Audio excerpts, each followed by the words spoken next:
If you've been searching online trying to decide between getting the Apple Watch Series 5, you know, the brand shiny new one, versus the older Series 3 model, well then this video is for you. So stay tuned and we'll talk about 5 reasons why the Series 3 is actually still a valuable purchase over the Series 5. So before we get stuck into it, I just wanted to go over what we're actually comparing.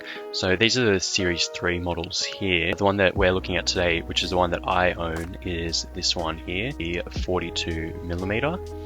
And we'll basically be comparing it to the equivalent in the Series 5 model. So that would be this one here, and the equivalent size is actually 44mm instead of 42. So the first and most obvious reason why you'd want to pick the Series 3 over the Series 5 is price. As you can see here, the Series 3 comes in at $199 for the 38mm and 42mm is $229 US. The price difference with the cellular and the GPS, there's another 100 added on there, but I'm not really going to compare that because both Series 3 and Series 5 have cellular. And in comparison, the Series 5, the 40mm, which is the smaller option, comes in at $399 and the 44mm comes in at $429. So there's double the price there, which is a big difference. And because I'm Australian, for all my Australian viewers out there, I just wanted to go over it on the Australian website too. The 38mm is $319 Australian dollars, the 42mm is $369. The Series 5, the 40mm is $649 and the 44mm is $699. Considering the basic features are both the same and the Series 3 is half the price of the Series 5, it's incredible value. You're paying half the price, but you are not getting half the features. So really, you need to ask yourself, do you need the latest and greatest, or are you just using it for the basic features? For me, I'm not trying to fly to the moon with my watch. I use it to tell the time, track my workouts, control my music, look at texts, and that sort of thing. You know, all the basics. So why should I pay double the price when I can get all of those features for half the price? The second reason why the Apple Watch Series 3 is still a valuable purchase over the Series 5 is OS support.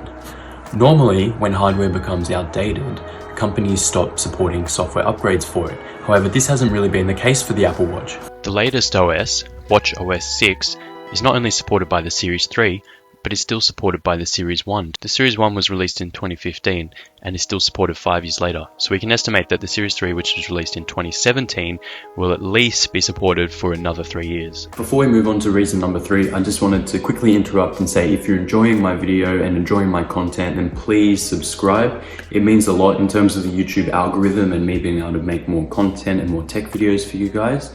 And if you're enjoying this video in particular, please leave a like and feel free to put a comment down below. Alright, back to reason number 3. Now, the third reason why the Apple Watch Series 3 is still a valuable purchase over the Series 5 is the battery life. Generally, older hardware comes with a shorter lifespan, and particularly over the life of the device, the more you use it, the more the battery starts to die. It's expected. So from my personal experience, my Series 3, which is almost 3 years old now, still lasts pretty much a whole day before I need to charge it. I just charge it overnight. It's not inconvenient, and then it's ready to go for the full day the next day. The Series 5, Apple advertises that it has up to 18 hours of battery life, so an all-day battery life, and that's essentially the same as the Series 3. The Series 3, on the other hand, you can see here it says 18 hours as well, so really it's not that different. And one of the new features of the Series 5 is that always on display, and I think that actually takes up a little bit more charge.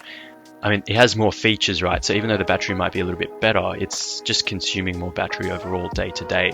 So I don't think the battery is very much different at all, and I've never had any inconvenience using the 3 and it running out of charge during the day. The fourth reason is the workout capabilities and the fitness side of the watch. So this is my personal favorite part of the watch and why I bought it in the first place, the workout tracking. I track all my physical activity throughout the day with my Apple Watch, and it's the main reason I bought it. So my tennis, my gym workouts, my walks, my steps throughout the day, and my calories burnt, and the Series 3 is excellent for that. And the upgrades in the fitness capabilities from the 3 to the 5 is not really justifiable for double the price. So if the main reason you're looking to get a watch is for the fitness capabilities, then there's not really much reason to go for the 5. You might as well just go for the 3. The fifth and final reason to pick the Series 3 over the Series 5 is to save money. So the differences that we've discussed between the 3 and 5 we've worked out is not that much. But the difference between the 3 and the 6 that is not out yet could be a lot more. There's many rumors going around about sleep tracking, new health alerts, new Touch ID features, new gestures, and it might be worth waiting out for the 6. I mean, if you're not patient like myself, simply find a cheap deal on a Series 3, wait it out, and then get the 6 when it releases, where you get a much greater difference in features. Just to give a final overall rundown, I just want to talk about what is missing from the 3 that is included in the 5, just so you're fully aware of what you're missing out on if you do choose to go for the 3. So the 5 has that always on retina display that we talked about earlier, where you don't need to tilt your wrist to look at it. You can simply always see the watch face. Now that is good because it gives more of a watch feel where the face is always there. It's just what a watch is, so that's definitely much more exciting. The Series 5 is a little bit thinner. It has a compass, it has fall detection, so if you fall over, you can get help. Supposedly it's up to twice as fast in terms of the CPU inside it, so it's got the S5 versus the S3. I have not noticed any slowness on my watch. I think it's very responsive. Digital crown with haptic feedback. That means that when you press it, you get more of a response in your finger. Like you can actually get a bit of a feeling on it. I mean, if that's worth double the price to you, then by all means. So slightly different options in terms of colors. A more important one here is the storage. So the Series 5 has a 32GB capacity compared with the 8GB capacity of the Series 3. So I don't have too many apps on my watch, but I just noticed I am starting to reach capacity, but really I haven't noticed anything. I've never been impacted by running out of space yet, so not a big deal, but definitely something to be aware of. The displays between the two is a little bit different. The Series 5 does have a nice display, but again, is it justifiable and double the price for that? And that brings us to the end of the video, so thanks for watching. Just to conclude, personally I would wait for the Series 6. If you want to, I would get a cheap Series 3 if you can find one in the meantime, if you can't wait for the 6. And yeah, make sure to subscribe, give us a like, put a comment down below, and look out for my future content. See you guys.